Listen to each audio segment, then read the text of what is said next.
जी बिल्कुल दा वाज़ मौजूद है हमारा चौकीदार घंटाघर रोड तहसील روان دي خوا شاهین مسلم بازار خوا کې وګورئ دا کم مچھلی بازار دې ځنه ختم شوی دی دا څنګه ختم شو قیصر باچا دی روزي ضلع انتظامیه روزي وای موږ تجاوزات ختم کړل موږ رکشي ختم کړې بیزاب رکشي نه ور دیږي دا وګوره نیم روډ چې دی تجاوزاتو بند کړی دی نیم روډ چې دی رکشو ولا بند کړی دی عام خلک تیرېدل دلته ډېر زیات مشکل دي زنانه دلته ډېر په مشکل تیریږي که یو زنانه یا تیریدونکي وګړی دلته د چا سره خبره وکړي چې دا روډ کولاو کا هر یو سړی پې راځي بل دلته د چوکیداران ساتلي دي پته نه لګي چوکیدار سله ساتلی شوی دی آیا دا هم یو خدشه ده چې دې له ساتلی شوی دی چې دې خلکو نه ټکسونه واله او د صدرانو له ورکه دا صدران په دې تجاوزاتو ولې خاموش دي دا صدران رکشو پردولو باندې ولې خاموش دي دا صدران د دې د رش ختمولو مخالفت ولې کوي او د دې حمایت ولې کوي دا د ضلع انتظامیه د کمشنر د ډي سي د ټولو لپاره یو سوالي نشان زمونږ کوشش و چې موږ د دې صدر راونیسو آصف بھائی موږ را پیدا کړو دا ولاړ سره هغه نه به تپوس کوو آصف بھائی دا راته ووایه دومره تجاوزات دي رکشې روډ بند کړی دی دا هر چا په هر راوتې دي تاسو چا نه به تاخلئ چې دې ته څه نه وایي الحمدلله موږ په تو والا نه یو انتظامیه ده خو موږ هر څنګه چې دی لکه ورته کوشش هم وکړو هر یو ځای ته ورسېدو ډي سي ته هم ورسېدو دې پورې چې کمشنر صاحب هم لاړو خو دا تجاوزات دي د ختمېدو نوم نه علي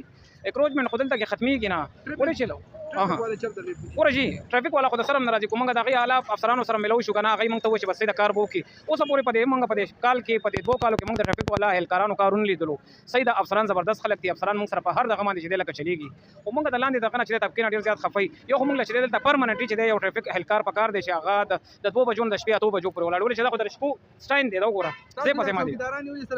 ګوره چې زموږ خو د بازار څوکیداران نشته دونه زموږ چې دی وسایل شته دی نه منګه تاجرانو ته ګوره جي نشته دی مخکې به چې دی دکاندارانو به 10 روپۍ ورله چې دی ورکولې به اوس د دکاندارانو وس نشته دی شاله ورکوي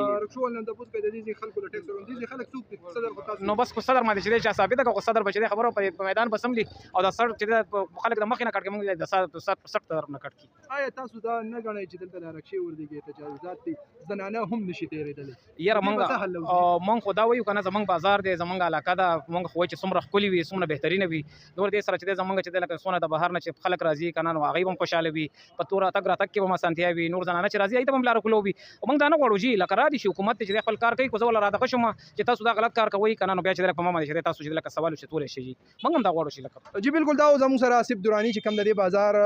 صدر دی هغې هم د حکومت نه او ضلع انتظامیه نه دا غوښتنه وکړله چې راشئ او د دې تجاوزاتو خلاف اپریشن وکړئ او که چېرې ما تاسو ته ووایي چې د اپریشن مه کوئ نو بیا زه ذمهوار یم نو اوس د ضلع انتظامیه کمشنر ډي سي ای سي او وسره چې کوم د تجاوزاتو خلاف راځي او ټیک ټاک جوړوي د هغه ټیک ټاکرانو لپاره سوال یا نشان دی چې کله به راځي دا تجاوزات به ختموي ټریفک والا به کله راځي دا ټریفک به سموي او ټیک ټاک به جوړوي راشئ ټیک ټاک جوړي کوي خو دا مسلې حل کوي د الله د رضا لپاره چې د عوام او د زنانه په دې لاره په عزت تېرېږي جي